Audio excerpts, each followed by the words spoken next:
한 지방에서 큰 지진이 일어나서 이제 한국 기독교 연합봉사단에서 긴급 구호로 출동을 했습니다. 수도인 자카르타를 거쳐서 비행기를 타고 다시 들어가야 되는 국내였는데요. 이제 여기서 비행기를 국내선까지 다 끊어서 들어가는 것보다 현지에 도착해서 끊으면 1인당 몇만 원이 싼 것을 보고 현지 가서 끊어서 갑시다. 그리고 이제 비행기를 타고 수도에 저녁 때 도착을 했어요. 도착해서 그 비행기를 끊으려니까 그날 게 다 팔린 거예요. 그래가지고 그날 현장으로 못 들어갔습니다. 담임 목사님 막 현장으로 엄청 가고 싶었는데 이제 몇만 원 싸게 끊으려다가 못 끊으니까 이렇게 저를 한번 째려 보셨죠. 이렇게 그렇게 했냐고. 그래서 이제 어쩔 수 없이 하룻밤을 수도의 자카르타에서 자게 됐습니다.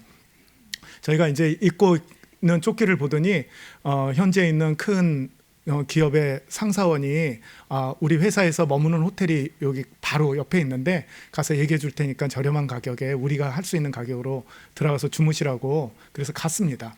가서 이제 호텔을 방을 잡아서 들어가려고 하는데 아침 조식이 포함된 가격을 이야기하는 거예요. 그래서 우린 내일 6시 비행기를 타서 여기서 4시 반이면 나갈 거기 때문에 아침이 필요 없다. 그래서 아침 가격을 빼달라고 했더니 규정상 빼줄 수가 없답니다. 그래서 계속 이야기를 했어요. 우리 안 먹을 거다, 빼달라. 그러다가 그래서 물었습니다. 그럼 우리 4시 반에 나갈 건데 아침 줄 수 있냐 그랬더니 식당 안 연다는 거예요. 그러면 식사값 빼줘야지. 막 그러고는 하다가 에휴, 그냥 끊자. 이러다가 밤 늦는 것보다 쉬는 게 낫겠다 해서 이제 끊었어요. 근데도 아침값이 포함됐다니까 좀 억울하잖아요. 그래가지고 마지막으로 물었습니다. 그러면 혹시 그 식당을 안 열면 룸 서비스로 해줄 수 있냐니까 그거 가능하답니다. 그래서 엘리베이터 타고 올라가면서 담임 목사님하고 아침 내일 꼭 먹고 가자 이렇게 이야기를 했어요. 그리고 4시에 알람을 맞추고 아침에 4시에 일어났습니다. 담임 목사님의 아침 일어나서 첫 저에게 한 말은 아침 주문해라 그겁니다. 아침 식사하고 가야 된다. 그래서 해서 룸 서비스를 4시 반에 받아서 눈도 못 뜨고 한쪽 눈은 감고, 사랑하는 우리 성도님들이 담임 목사님의 그런 모습을 한번 봐야 되는데 한쪽 눈은 감고 그 아침을 먹고 가겠다는 일념으로 그리고 식사하고 6시 비행기를 타고 간 기억이 있습니다. 사랑하는 성도님들은 어떻게 하시겠어요? 그런 상황이면 아침 드시고 가시나요? 아니면 그걸 뭘 먹고 가 이렇게 하시나요? 근데 하여튼 그날 그 아침 문제를 해결하기 위해 그 피곤한 가운데도 서서 한 30-40분 얘기를 했던 것 같습니다. 사실 이 시대를 살아가는 특별히 우리들은 정보가 많이 공개돼 있고 어디 가면 뭐를 해주고 어디 가면 무엇이 있고 이런 것들이 다 돼 있기 때문에 거기에 가서 그거 안 하면, 그리고 그 서비스가 있는 거 못 받으면 정말 마음이 쉽지가 않습니다. 제가 연약한 부분이 굉장히 많지만 제가 하나님께 좀 기도하고 또 그 부분은 정말 안 했으면 좋겠다 하는 부분 중에 하나가 바로 이런 부분이에요. 당연히 해줄 것으로 기대했고 다른 사람에게도 해줬다는 얘기도 들었고, 그리고 그 사람이 그 일을 하는 동안에 당연히 해줘야 되는 일인데 어떤 환경이나 상황이나 개인의 성품에 따라 그것을 못 받았을 때 이 속에서부터 이렇게 올라오는 게 있거든요. 이렇게 막 안 그랬으면 좋겠는데 그냥 이렇게 좀 올라오는, 그래서 주님 앞에 늘 기도하는 부분입니다. 근데 특별히 이 노원구 지역에서는 제가 잘 안 그럽니다. 왜냐하면 우리 성도님들이 워낙 많다 보니까 노원구 지역에서는 제 그런 어떤 연약함을 아주 잘 누르는데 뭐 그런 부분이 있어요. 우리 성도님들은 혹시 그런 기대했던 서비스, 그리고 당연히 받을 것으로 여겼는데 못 받았을 때 우리 성도님들의 반응은 어떤지 궁금해요. 사실 일반적으로 사람들이 얼마나 그 부분 때문에 민감하면 어느 회사를 걸든지 뭔가 궁금해서 물어보려고 회사를 걸면 꼭 거기서 통화하기 전에 나오는 멘트가 있잖아요. 폭언이나 거친 말, 욕 이런 거 삼가해달라고. 얼마나 많이 당연히 받아야 된다고 생각했는데 못 받았을 때 그 마음들이 그러면 그런 멘트까지 전화기에서 한참 그 멘트를 들은 다음에야 통화를 할 수 있는 그런 시대에 살고 있습니다. 오늘 읽은 출애굽기 17장은 애굽에서 이스라엘 백성들이 나온 지 이제 불과 몇 달 되지가 않은 때예요. 16장에 보면 이제 그 인근에 도착했을 때가 둘째 달 15일이라 이렇게 표현이 되어 있습니다. 그러니까 몇 달 되지 않은 상태에 있는데 어느 도시에 어느 마을에 도착을 했는데 물이 없는 거예요. 그러니까 물이 없으니까 사람이 물이 없으면 살 수 없으니까 왜 여기 도착했는데 물이 없냐고 모세에게 이야기를 하는 장면입니다. 근데 이때 우리가 생각을 해봐야 되는 게 그 물 좀 없다고 이렇게 하나님의 백성들이 이렇게 할까 그렇게 생각하시면 곤란합니다. 이들은 이제 하나님께서 애굽에서 나오게 한 지 불과 얼마 되지를 않았기 때문에 하나님이 어떤 분인지 잘 모릅니다. 그냥 모세가 나가자고 하고 하니까 따라 나온 거죠. 그러니까 이들의 세계관은 뭐냐면 그들이 아는 그들이 아는 하나님이라는 존재는 어떤 존재여야 되냐면 그들이 필요할 때 필요한 시점에 공급을 해줘야 돼요.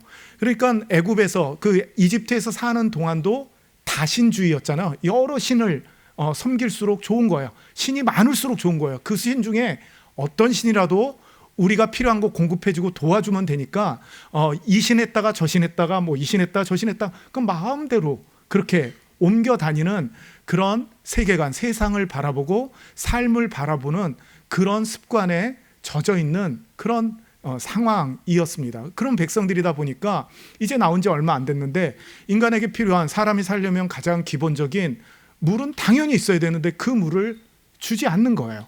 그러니까 성경의 표현에 보면 오늘 뭐라고 그러냐면 17장 2절에 보면 그들이 모세에게 어떻게 얘기하냐면 모세가 그들에게 이르되 너희가 어찌하여 나와 다투느냐. 그러니까 지금 이스라엘 백성들이 모세에게 어떤 식으로 얘기하는 거예요? 다투는 거예요. 싸우려고 덤비는 겁니다. 이걸 볼 때마다 자꾸만 제가 이렇게 겹치는 부분이 있어서 그러니까 좀 잘 안 하면 이렇게 좀 다투는 느낌이 있을 때가 있어요. 그래서 제가 이제 청년들이나 이렇게 함께 해외를 다니고 이럴 때 해외에서 여러 문제들이 발생을 하잖아요. 그럼 청년들이 그럽니다. 우리 목사님 또 눈 커진다. 그러면 이제 그게 뭔가 돼야 되는데 안 될 때 거기 현지에서 이렇게 제 눈이 자꾸만 커지는 그런 경향이 있어요. 그러니까 지금 모세에게 그렇게 얘기하는 거예요.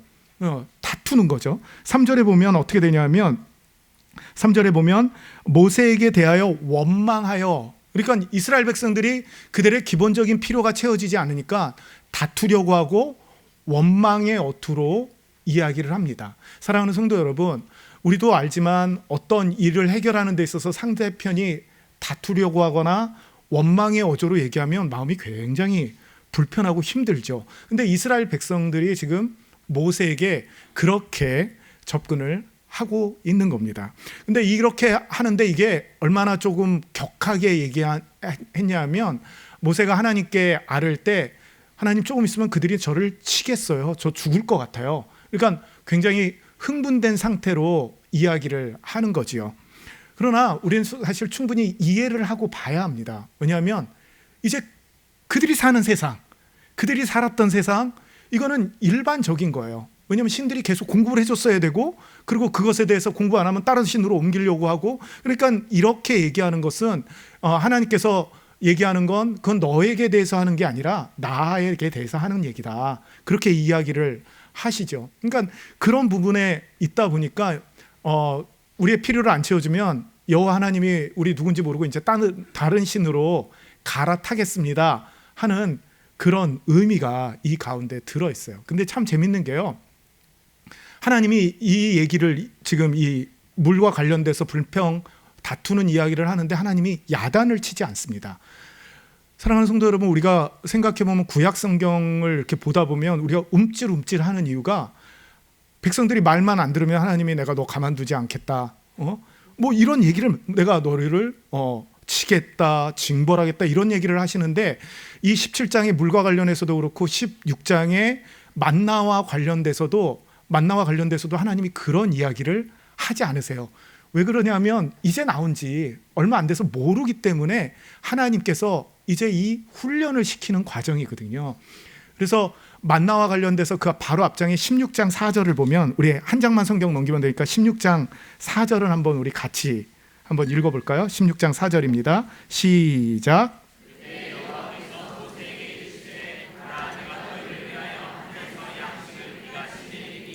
백성이 나가서 일용할 것을 날마다 거둘 것이라. 이같이 하여 그들이 내 율법을 준행하나 아니하나 내가 시험하리라.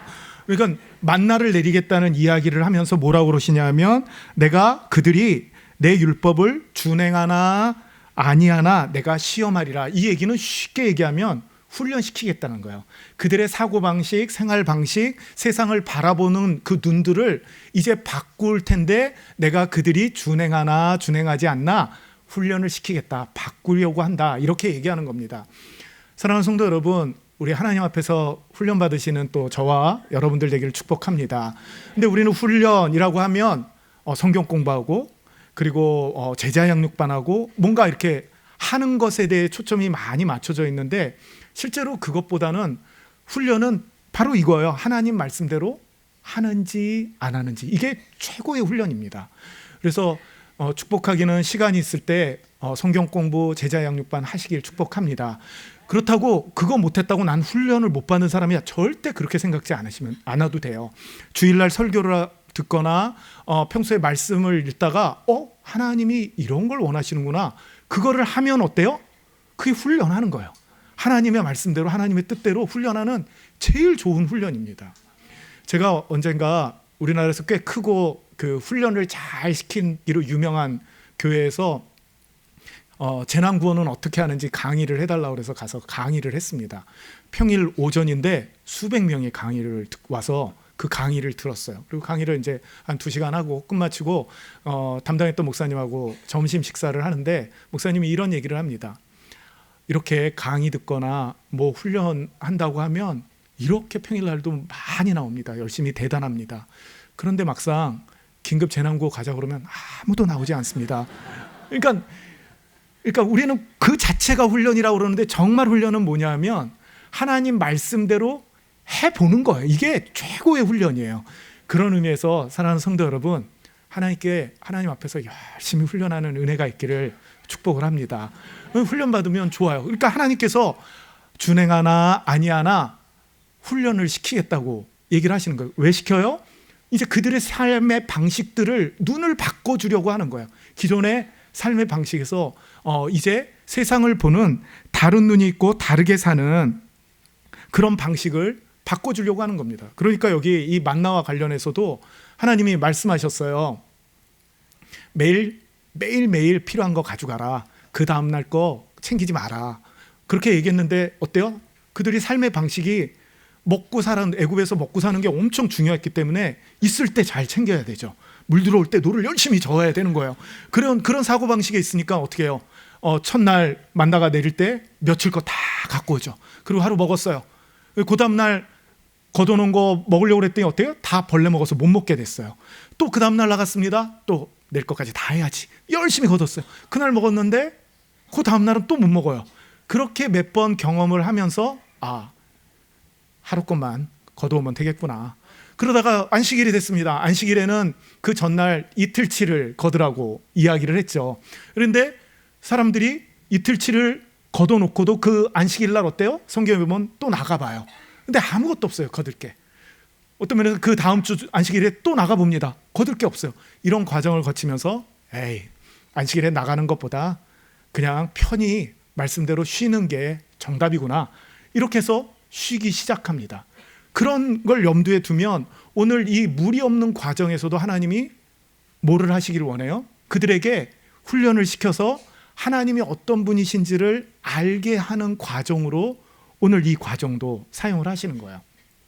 그렇게 사용하시는데 하나님께서 모세가 그렇게 하나님 이렇게 내가 어려운 상황에 있습니다 라고 구할 때 하나님이 그것을 해결할 방법을 얘기하십니다. 우리 다시 17장으로 돌아와서 5절 6절 한번 읽어보도록 하겠습니다. 5절 6절입니다. 시작.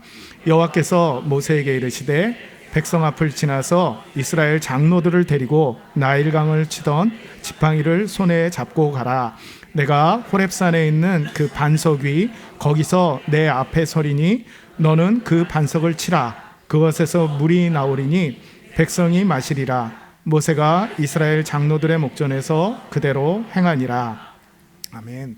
그러니까 하나님이 이번에는 어떻게 얘기를 하시냐면 모세에게, 모세야 네가 그 늘 들고 다니는 그 지팡이 있지? 그거 들고 장로님들과 함께 백성들이 다 볼 수 있도록 백성들 앞을 지나서 호렙산에 가가지고 바로 그 반석, 그러니까 하나님이 이 모세와는 아는 그 반석이에요. 그 반석은 어떤 반석이냐면, 여기 오늘 보면 6절에 보면 거기서 내게 앞에 서리니, 그 반석 앞에 하나님이 서 계시겠다는 거예요. 그러면 그 지팡이를 들고 와서 바로 그 반석을 치면 물이 나오고 그 물을 먹여라, 이렇게 이야기를 합니다. 그러니까 이 지팡이는요, 애굽에서 탈출할 때 보면 첫 재앙이 나일강의 물을 빨갛게 하는 겁니다. 나일강 물을 피로 변하게 하는 거죠.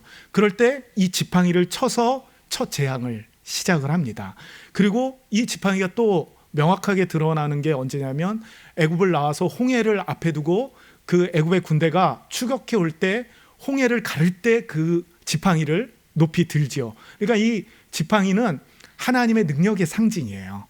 그러니까 모세에게서 그 능력이 나오지 않고 하나님이 상징적으로 그것을 통해 하나님이 능력이 있는 분이라는 걸 알게 해주는 게 바로 이 지팡이입니다. 그러니까 이 지팡이를 들고 간다는 건 하나님의 능력으로 이 일을 해결하겠다 하는 사인을 모든 백성에게 보내주는 겁니다.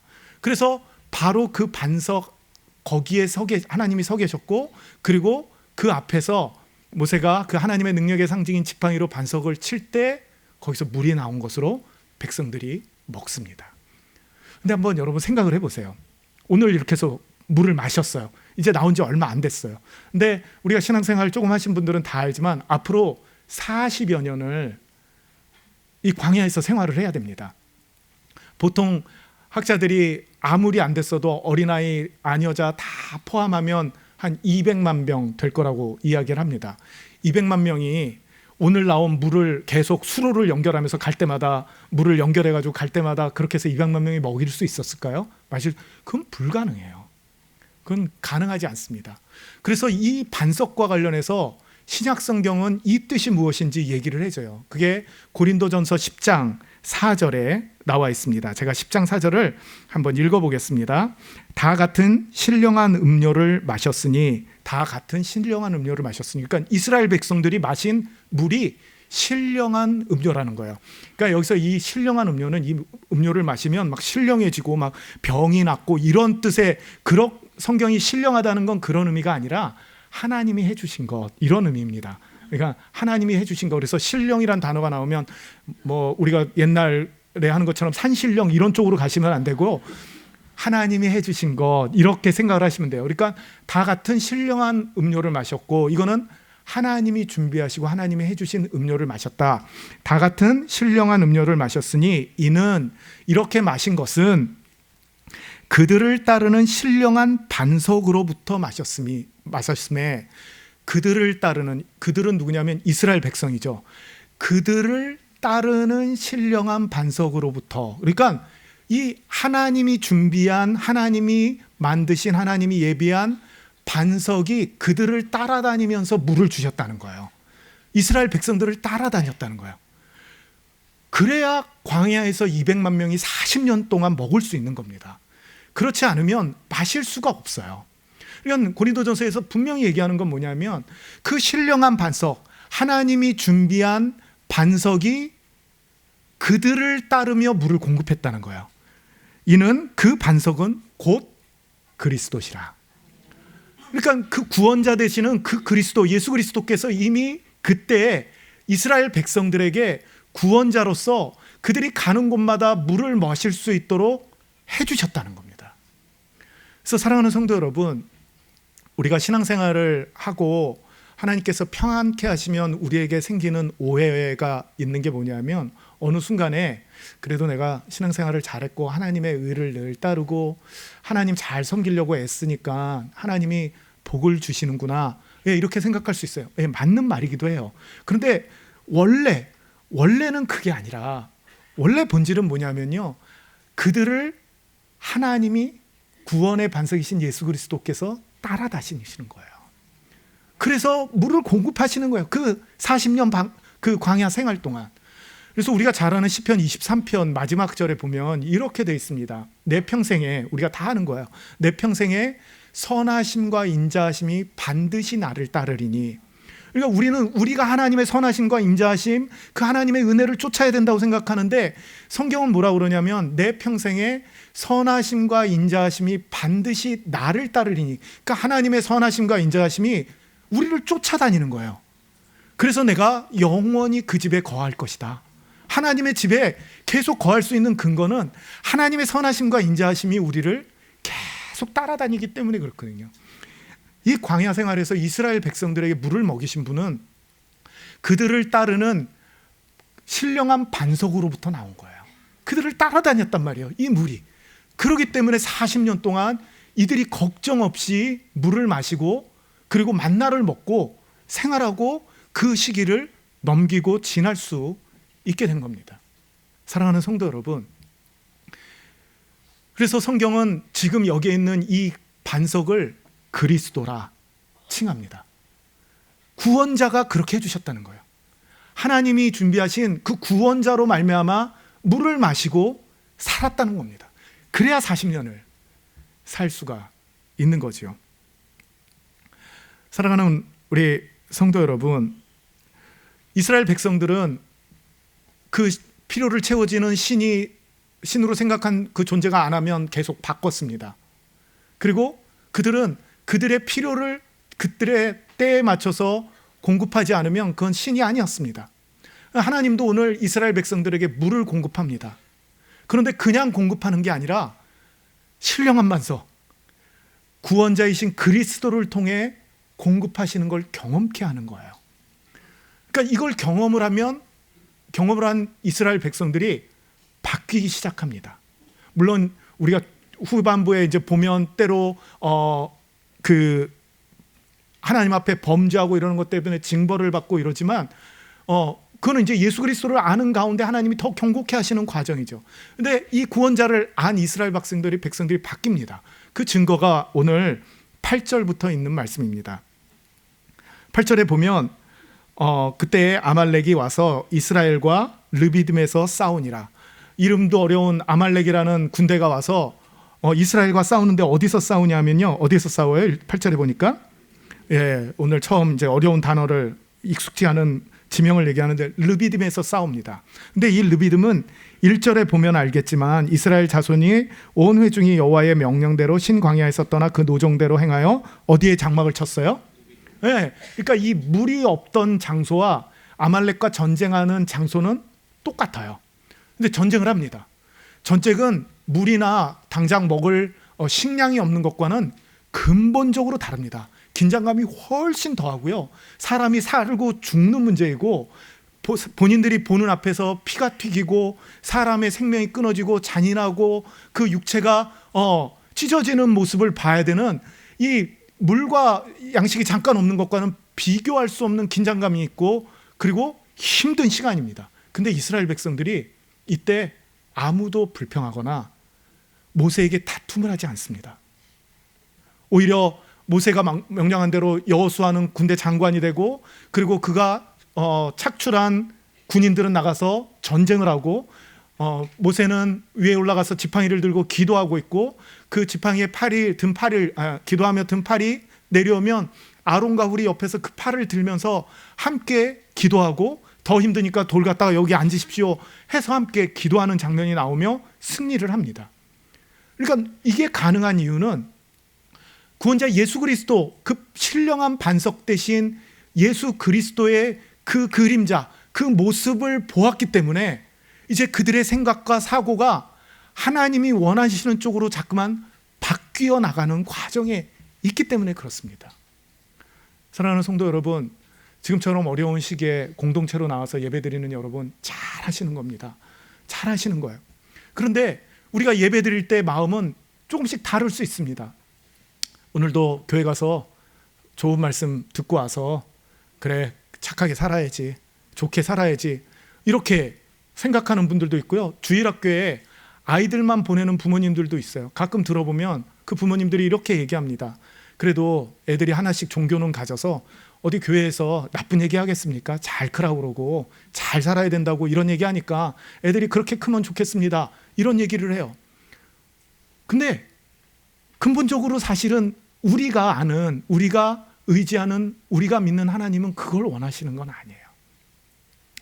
우리 성도님 중에 지금은 이제 집사님으로 아주 신앙생활 잘 우리 교회에서 벌써 10년 넘게 잘 하시는 분인데, 아내의 소원이 우리 그 남편이죠. 남편이 교회 한번 가는 거였는데 어느 날 그 소원이 이루어졌습니다. 교회를 왔습니다. 그리고 와서 예배를 드렸습니다. 예배를 드리고 설교를 다 듣고, 그리고 설교가 끝난 다음에 헌금함에 돌 때 지갑에서 10,000원짜리를 딱 꺼내서 헌금함에 딱 넣습니다. 아내가 깜짝 놀랐습니다. 교회 처음 온 날 헌금을 하는 걸 보니까 이 사람이 신앙에 믿음이 생겼나? 이러고 물었습니다. 왜 헌금을 해요? 그랬더니 그래도 좋은 강의 들었는데 강의료는 내야지. 그러니까 어떻게 보면 어떨 때 우리는 지금 좋은 강의를 듣고, 그래 그 좋은 강의를 듣고 그 강의대로 살아야지, 이런 마음을 가질 수도 있어요. 그러나 그렇게 되면 그것은 그 다음에 또 다른 또 같은 그런 삶을 계속할 가능성이 많습니다. 사랑하는 성도 여러분, 혹시 요즘 괜히 두렵고 괜히 짜증나고 그리고 화가 나고 이유도 없이 삶이 힘들고 어렵고 이 세상에 무슨 의미가 있나 하는 생각이 드십니까? 만약에 그렇다면 우리가 이미 주로 고백한 예수 그리스도 안에 우리가 계속 그 안에 있는지, 그 예수 그리스도를 의지하고 있는지, 그 예수 그리스도로 말미암아 힘을 얻고 그 하나님의 능력을 힘입어 살고 있는지 점검하는 은혜가 있기를 주님의 이름으로 축복합니다.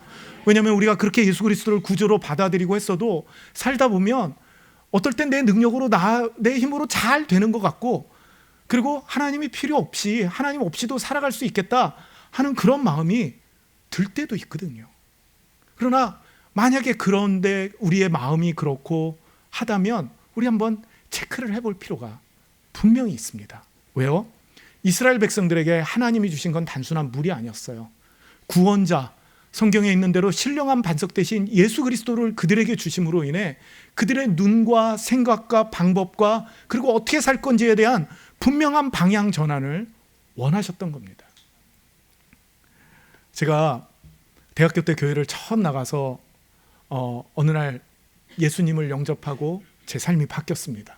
새로운 세상이 열렸고, 그리고 내가 어떻게 살아야 될지 근본적인 방향을 바꿨습니다. 제가 예수 그리스도를 구주로 고백하고 나서 그때 군대 가기 위해 휴학을 하고 있을 때인데, 제가 이렇게 딱 봐도 벌써 이렇게 놀기 좋아하고 이렇게 생겼잖아요. 그리고 친구들 많고, 제가 친구들도 많고 노는 거 좋아하고, 근데 예수 그리스도를 영접하고 새로운 세상이 있다는 것을 경험하고 내가 어떤 방법으로 어떻게 살아야 될 것인지를 정립하고 이러는 시간이 있어서 밖에도 안 나가고 하나님 앞에 매일 기도하고 성경을 읽고 하는 시간을 가졌습니다. 그렇게 한 3개월을 지냈어요.